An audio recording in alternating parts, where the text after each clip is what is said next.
Esta es la historia del conflicto laboral entre Juan y su patrona, la maestra Carla. Juan empezó a tener un conflicto de trabajo con su patrona debido a la falta de ciertas prestaciones y sobre todo cuidados en el trabajo para su desarrollo.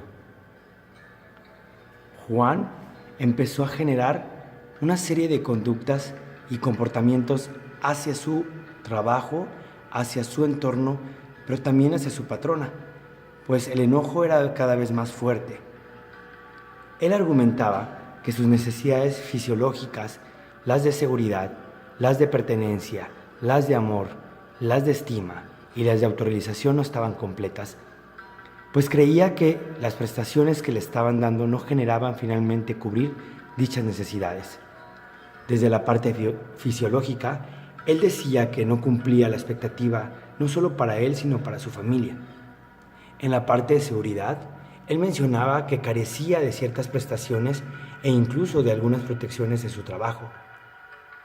En la parte de afecto, pertenencia y amor, sus relaciones se veían complejas debido a esta falta de motivación, pero sobre todo también en los procesos que tenía en relación a interactuar y convivir. Desde luego que su autoestima o su estima estaba totalmente deteriorado por la falta de motivadores e incentivos que le permitía una autorrealización.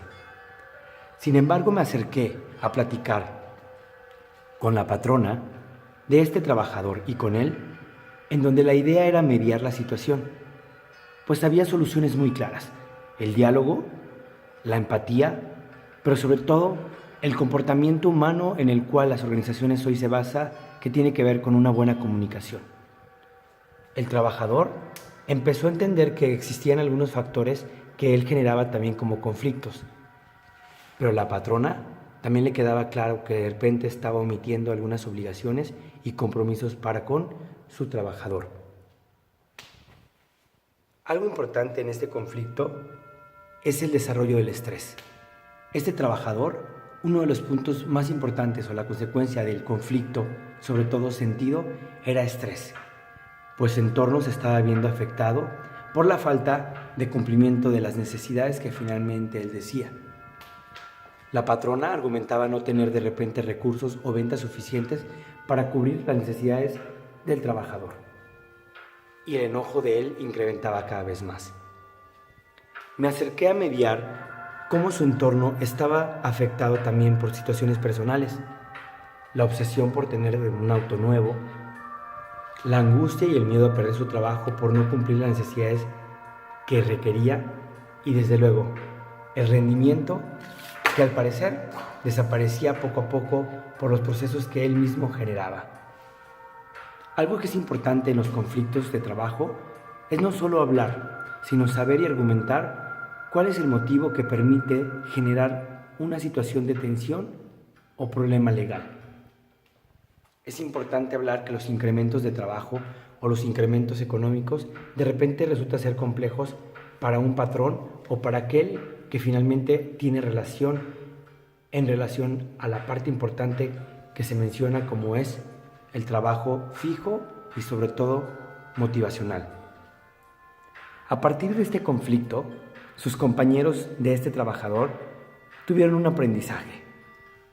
Se podían evitar todo este proceso si desde un principio el trabajador y el patrón tuviesen una comunicación perfecta, eficiente, pero sobre todo funcional.